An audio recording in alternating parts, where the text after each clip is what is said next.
Hello, Mind Mappers, and welcome to the video. Today we're going to be going over The Myths of Happiness by Sonja Lyubomirsky. What should make you happy but doesn't, and what shouldn't make you happy but does. This book to me was all about setting the right type of goals. Goals that are going to lead to our happiness instead of leading to something that we're chasing that isn't actually going to fulfill us or lead us to live a fulfilling life. Let's get into the introduction. I pulled a quote here that I believe gives us a good idea of what we can expect from the book. Nearly all of us buy into what I call the myths of happiness.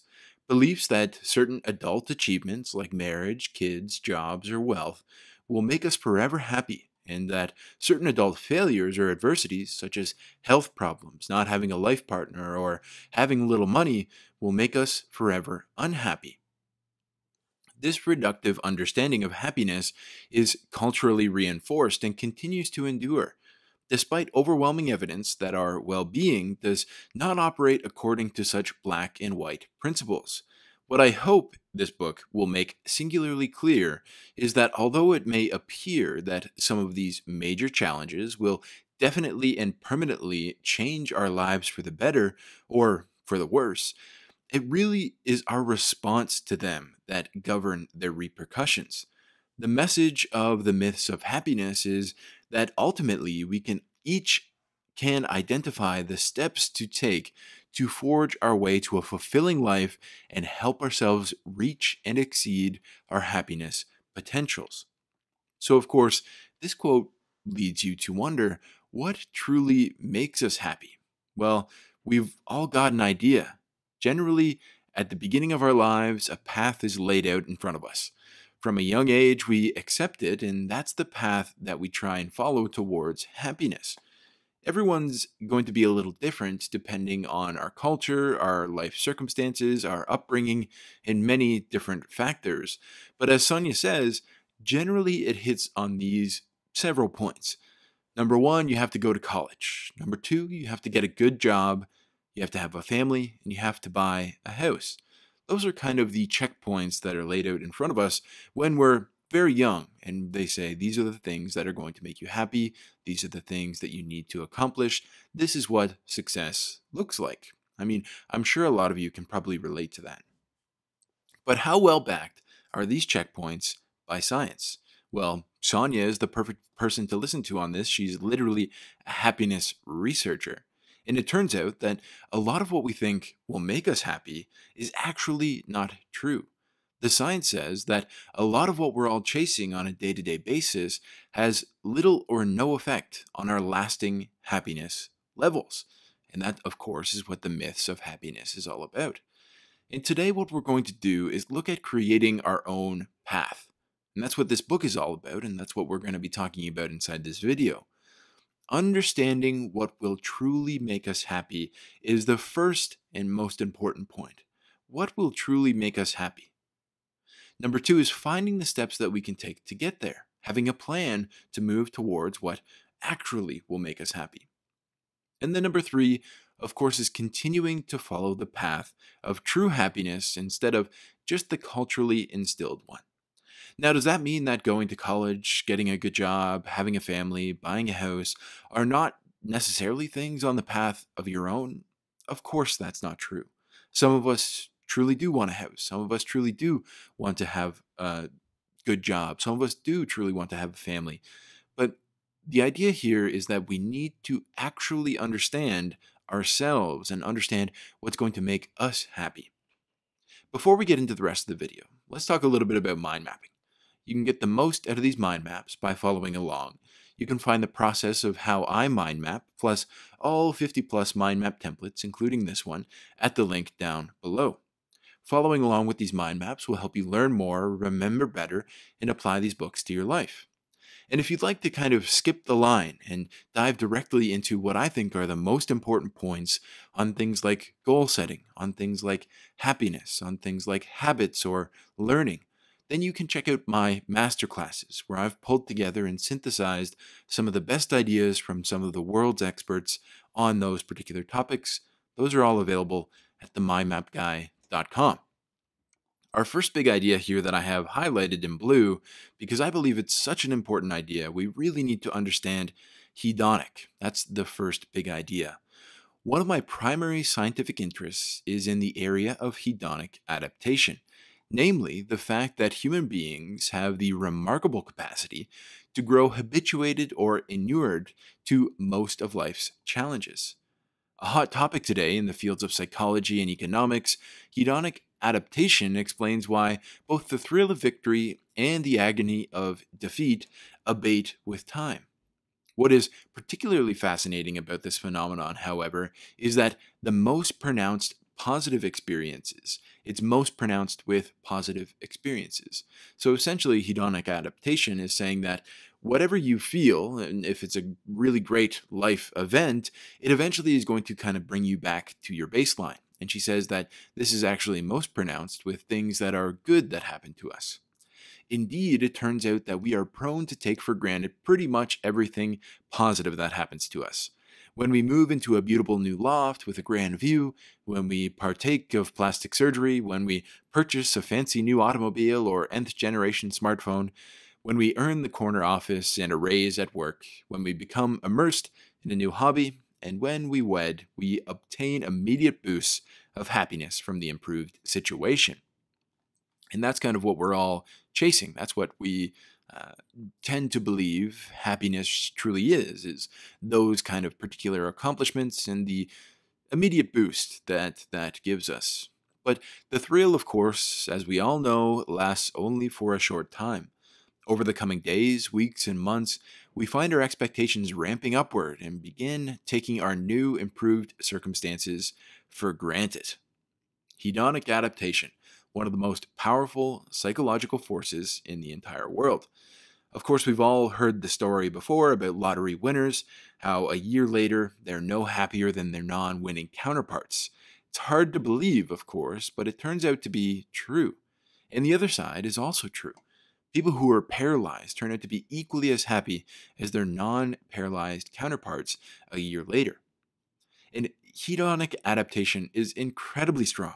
Of course, these are both edge cases. These are both extremes on either end. But as we talked about here, things like earning the corner office or becoming immersed with a new hobby or getting married, those things all are giving us a brief boost of happiness, but eventually we settle back to our baselines. Hedonic adaptation is strong. What I want you to do is think about the first time you bought a house. Maybe how excited were you? And how excited are you about the house now? Do you wake up every day excited to be in that new house? Think about the first date you ever went out on and how important it was. Maybe you were in high school, or maybe you were even earlier, and you were thinking about it all day and it was all you could think about. And, dating is maybe just not quite as thrilling as it was back in the day. What about when you first got a promotion? And everyone was congratulating you. Everyone at work, everyone at home, everyone important to you was looking up to you and saying how amazing and how happy they were for you. Isn't it still just another day at the office now? Aren't you still kind of looking forward and trying to see what the next promotion might look like? Now, when we look at it this way, when we see how powerful hedonic adaptation really is, it might seem like all success is futile. I mean, what's the point of striving for something if you're just going to feel the same at the end of the year? More on this a little bit later, but the main takeaways for me about hedonic adaptation is this. The idea that I'll be happy when I get blank is just patently false. Again, you might be happy for a brief moment in time, but of course, you are not going to be happy for the long term because of something that you accomplish. No change in your life is likely to make you more happy for the long term, other than some of the things we'll talk about today, which are more mindset shifts, are more kind of priority shifts, and those will actually help you raise your happiness level for the long term. I should say no material accomplishment is likely to make you feel happier for the long term. And it feels a little morbid, of course, but really what we can do is shift our focus to where we can actually make lasting change, namely focusing on the principles inside of this book instead of things that we tend to focus on like promotions or the new car. And I tend to think that the more we can focus on intrinsic things that we're growing ourselves, things that we're growing within ourselves, the way we are interacting with our environment and our world, those are the things that are actually fulfilling to change. Optimism is our next point. Of course, we can't think about happiness without thinking about optimism or optimists. Whether our optimism is big or little, many of us waver in our expectations of the future. Fortunately, numerous research tested activities have been shown to boost positive thinking. The most robust strategy involves keeping a journal regularly for 10 or 20 minutes per day, in which we write our hopes and dreams for the future. For example, in 10 years, I'll be married and a homeowner. Those might be the things that you're looking forward to. As we talked about before, we just want to check in and make sure that those are the things that truly are going to make us happy and they're not just the culturally enforced checkpoints. Visualizing them and visualize them coming true and describe how we might get there and what it might feel like when we get there. This exercise, even when engaged in as briefly as 2 minutes, makes people happier and even healthier. Seeing a better future for yourself, that's essentially what optimism is. And it's a big part of happiness. That's really what it's all about. It's about believing that you have access to a better future or that things are going to be better in the future for you. Having this belief gives you motivation to continue working towards that future. Continually looking forward and seeing the ways in which you can grow as a person is motivating and it makes us happy. Enter optimism. Seeing a better future for yourself requires that you have an optimistic outlook. When you see yourself, you see the potential ahead of you and not the failures behind you. And what's the number one way to be optimistic, according to Sonja? Well, journaling about your hopes and dreams for the future. Step number 1 might be something like sit down for 10 minutes with a notepad. And she says to do this every single day. I think that's potentially a good way to go. I tend to think that once a week, maybe Saturday mornings, it is for me. I sit down and I think about the week that came past and the week that will be ahead and what I can see myself accomplishing through those 2 weeks. And maybe I'll just continue to stretch out into the future a little farther after reading this book. Step number 2 is write down your dreams and your hopes for the future. And step number 3 is visualize them coming true and describe how you might get there. So it's important to not only just say, this is what I want to accomplish, right? We've learned this from Gabrielle Oettingen inside of Rethinking Positive Thinking, but we also need to come up with a plan. We don't just want to think positively about the future. We don't just want to be optimistic, but to really get motivated and really feel like we can accomplish it, we want to see the obstacles in front of us and have a plan to overcome them. Our next point here is Ultridian. Most of us have heard of circadian rhythms, daily cycles that regulate when we feel sleepy, close to bedtime and throughout the night, and when we feel alert and awake upon waking up and throughout the day. The word circadian means about a day. So a circadian rhythm occurs once in a 24-hour period. The circadian rhythm is essentially our internal biological clock, which is sensitive to light and dark. Few of us, however, have heard of another type of bodily cycle called the Ultridian rhythm. We cycle through the Ultridian stages every 90 minutes or so, no longer than 120 minutes, during sleep. And what's more important, we continue to experience these 90 to 120 minute cycles while we're awake as well. Practically, this means that for about an hour and a half to 2 hours after rising in the morning, we feel particularly vigorous and focused, able to sustain concentration and energy throughout our activities. At the end of that interval, however, we experience a 20-minute period of fatigue, lethargy, and difficulty concentrating. This is the Ultridian dip. So we all know about circadian rhythms, but did you know that we actually live our lives in 90 or 120-minute cycles of energy and a need for kind of downtime and relaxation? And really what I got from this was just a quick check-in. How is your rhythm? Personally, I'm not much of a dancer, but following the rhythm of my day has been an absolute game changer for me. Understanding that I really only have 90-minute cycles of focus during the day and then I need to take a small break allows me to get so much more work done. Previously, I would try to work for a full 8 hours or even just a full 4 hours, take a lunch break, and then a full 4 hours right after that. But more recently, I've been letting myself take 10, 15-minute breaks throughout the day, and I just feel like after that 10 or 15-minute break, I'm able to come back and really hit the work a lot harder and be a lot more aware at work rather than kind of feeling like I'm mindlessly droning on. So, the idea here is that we want to plan our workday around our rhythms if possible. First thing in the morning, for 90 minutes, you've got a ton of energy. Don't use that scrolling your social media feed like so many of my coaching clients do. Then a little coffee break and into the next 90-minute cycle. Before you know it, you're already 3 hours into your day, and ideally, you've done that 3 hours worth of deep work, which is probably more than most people do on an average day. You can get a heck of a lot accomplished in 3 hours of deep work. And here's another pro tip. Don't force yourself to stay strict to this schedule. Sometimes you'll get 90 minutes, other times you'll get 120, and in my experience, other times it'll only be 60 minutes. The main idea is to be aware of your energy and understand that taking a break is required to play at our highest levels. The breaks really only need to be about 20 minutes long, and I think where a lot of us get into trouble is by extending those breaks out. We push and push and push, and we're at the very top of our 120-minute cycle, and we feel like we need a full hour-long break. But if you can quit before you already start to feel tired and allow yourself to rest and rejuvenate, and again, try not to spend your 20-minute break scrolling if you can help it, get outside in nature, move around, take some deep breaths, then 20 minutes should be all that you need. Managing your breaks and managing your energy throughout the day is going to allow you not to burn yourself out. And I believe that burnout is probably one of the things that had made me the most unhappy in my entire life. I wake up every day and I don't feel the zest for life that I do when I have a lot of energy.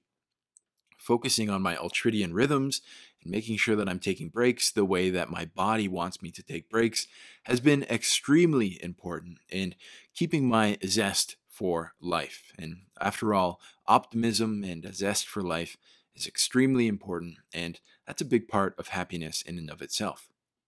Our next big idea here is materialism. Why are materialistic tendencies important to identify? We talked about them before, where buying the new car, buying the new house, getting married, and kind of hitting all of those things as our checkpoints is not what we want to focus on. A mountain of research has shown that materialism depletes happiness. It threatens our satisfaction with our relationships, it harms the environment, it renders us less friendly, likable, and empathetic, and makes us less likely to help others and contribute to our communities. Not everyone who is prosperous is focused on fame, power, and riches, and not everyone that catches the so-called affluenza virus. But it's a risk that threatens our happiness as we sit surrounded by conveniences and luxuries.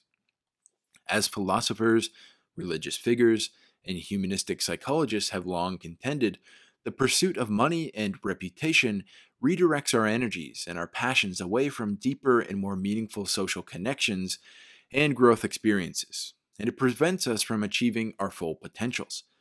As we spend more of our time making money, the opportunity costs of reading poetry or playing catch with our child or taking a walk with a friend becomes so high that it becomes irrational to do such things. All the more reason to learn what research has to say about how to avoid the excesses of consumption and materialism and spend money in ways that make us happy. So this is maybe an interesting concept for a lot of us, right? Our culture is, at least in the West where I'm in Canada, in North America seems to be a very materialistic culture, right? But the thing that we need to really make sure is that we don't spend all of our time making money. Of course, making money is not the piece that makes us happy. We tend to think that spending the money makes us happy, and as Sonja points out here, that's not actually true either.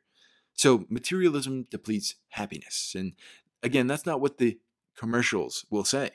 All of them are saying that if you buy this, then you can finally be happy. But most of us know this is just a marketing tactic. I'm in marketing myself, and I know that there are a lot of ways that I could optimize the YouTube channel to be more clickbaity, to tell you that you're going to make $1 million and all those sorts of things. But I know that that's not true. And I have a feeling that a lot of you, the reason that you found the channel is because you know that's not true either. We've discussed before that not only will the high of getting something new not last very long, but actually focusing our attention on it brings that attention away from what truly matters. And the next question we might ask is, what truly matters? And of course, as we talked about before, that's going to differ for everyone. Do you love poetry, live music, or traveling? Those are all important to you, and that's where you should spend your time and energy. The idea is to be sure that we're not consuming material items because that's what someone on a commercial said would make you happy. And of course, they don't come out and say, this is going to make you happy if you buy this BMW, but that's kind of the idea. At its most base level, marketing is saying you're unhappy and this is what's going to make you happy. But we want to be a different type of person. We want to be the type of people that spend our money and our time and our energy where it counts. Number one, we don't want to spend our money on material items alone. We want to make sure that our experiences are what we're spending our money on as much as possible, because experiences and memories are much longer lasting and they can kind of keep us happier as we reflect back on them. Number two is to spend money on others via gifting or charity. That's right, charity is in a certain aspect a little bit selfish because charity makes us a heck of a lot happier. Number three is to spend money to give yourself free time to do your other things. We spend so much of our time and energy working to generate money so that we can get some of these more materialistic things. But what if we spent our time and energy and the money that we earned to buy back some of our time and energy? What if we spent it on things like buying healthy food for ourselves that's pre-prepared? What if we spent it on paying someone to clean our house so that we have more time to really spend on our actual loves rather than things that we maybe don't like to do? I think a lot of times we think that there's only two uses for money. Number one is saving for retirement, and number two is to buy materialistic things. But the truth is that you can use it to buy back your freedoms. You can use money to buy back free time for yourself to spend on things that you're going to try and pursue. And that's our next big idea, is goal pursuit. One of the surest ways to focus on the future without dwelling on the seemingly idyllic past is by working towards significant life goals. There is no happiness without action. There is no happiness without goal pursuit. However, as I mentioned earlier, it is important to choose our goals wisely and to develop them and to develop the ability to redirect our goals in ways that can bring us even greater happiness. The goals we select, if you recall, must be intrinsically rather than extrinsically motivated. We talked about that before. Prompted by our own sense of meaning and enjoyment as opposed to that of our parents or our culture. They must be harmonious rather than conflicting with one another. They must be satisfying to innate human needs, such as the need to be an expert at something, to connect with others, and to contribute to our communities rather than simply desiring to be rich, powerful, beautiful, or famous. They must be aligned with our own authentic values. They must be reachable and flexible. And ideally, they should focus on attaining something rather than evading or running away from something. So this is such a really great point on goal setting. We want to make sure that we're setting goals that are actually going to make us happy in the long term. The pursuit of these types of goals has been found to be associated with greater happiness, fulfillment, and perseverance. Furthermore, although we can and should reach for the loftiest of our dreams, we need to only begin by breaking the goals down into sub-goals and daily aims. So the whole idea here is, hey, let's choose our goals wisely. Let's choose the ones that make us happy instead of the ones that actually make us more unhappy, the materialistic goals. Intrinsically motivated goals are what makes us happy. Harmonious goals are what makes us happy, satisfying an innate human need, aligning with our true values. Flexible goals and attainable goals, things that move us towards something and not away. Those are all things that are going to make us happy in the long term.